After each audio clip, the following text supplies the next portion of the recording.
कवाई में प्रयागराज क्षेत्र के काशी के कलाकारों द्वारा अग्रवाल धर्मशाला में आयोजित रामलीला में मंथरा केकई संवाद, केकई दशरथ संवाद एवं राम को 14 वर्ष के वनवास का प्रसंग सुनाया। प्रसंग सुनाकर श्रोताओं की आंखों में अश्रुधारा बह निकली। इस मौके पर रामलीला में मुख्य यजमान बने सरपंच संघ अध्यक्ष गिरिराज नागर ने कहा कि भगवान राम का जीवन हमारे समाज के लिए एक आदर्श है। श्री राम के जीवन के हर पहलू से एक नई सीख मिलती है। उनका जीवन हमारा सही मार्गदर्शन करता है। उन्होंने कहा कि भगवान राम ने न केवल एक शिष्य के रूप में बल्कि एक पुत्र के रूप में, भाई के रूप में तथा राजा के रूप में भी समस्त मानव जाति का मार्गदर्शन किया है। अयोध्या के राजकुमार होते हुए भी भगवान राम अपने पिता के वचनों को पूरा करने के लिए संपूर्ण वैभव को त्याग कर 14 वर्ष के लिए वनवास पर चले गए। लेकिन आज के समय में देखें तो वैभव की लालसा में पुत्र अपने माता पिता को काल का ग्रास बना रहे हैं। वहीं जमीन जायदाद में भाई भाई को मार रहा है। इसलिए श्री राम के कर्मों और उनके आदर्शों को अपने जीवन में उतारने की आवश्यकता है। रामलीला में जब राम के राज तिलक की तैयारी की जा रही थी, तभी महारानी केकई ने महाराजा दशरथ से अपने 2 वचन मांगे और दशरथ को सौगंध देकर कहा कि पहले मुझे वचन दो। राजा दशरथ खुशी में रानी से कहते हैं कि जो मांगे वही दूंगा। तब महारानी केकई ने उन्हें ब्लैकमेल किया और दशरथ से बेटे को राजगद्दी और राम को 14 वर्ष का वनवास मांग लिया। इतना सुनते ही महाराज दशरथ धरती पर गिर जाते हैं।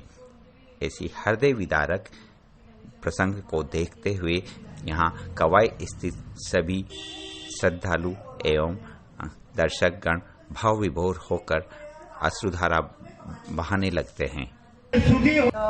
अग्रवाल धर्मशाला में रामायण प्रचारक मंडल काशी के द्वारा कलाकारों के द्वारा यहाँ पर 9 दिवसीय राम कथा रामलीला चल रही है। आज कार्यक्रम का जो है 8वां दिन है किया गया है और इसमें सभी लोग बढ़ चढ़ के हिस्सा ले रहे हैं। यहाँ से पधार रहे हैं रामलीला देखने के लिए दर्शक लोग, और जिससे जो बन पड़ रहा है सहयोग भी प्रदान कर रहे हैं। अपनी नाट्य कला संस्कृति है, भारतवर्ष की धरोहर है।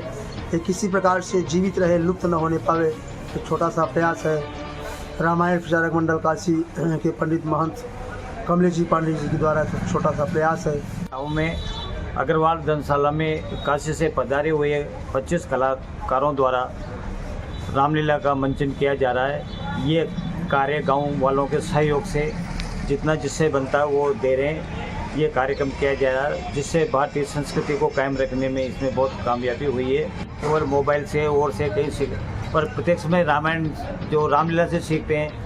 जो राम का चरित्र है, उनके भरत जी का चरित्र है, लक्ष्मण जी का चरित्र है, माताओं का चरित्र है, दशरथ जी का है। तो रामायण में जितने भी पात्र हैं उनसे सीख मिल रही है और आगामी बच्चों को इससे बहुत ज़्यादा फायदा होगा। कितने भाई थे तो शायद कोई आदमी बता पाएगा, परंतु जब आदमी प्रत्यक्ष में देखता है तो और बात होती है, बच्चों को काफ़ी सीखने से मिलेगा और भारतीय संस्कृति जिंदा रहेगी।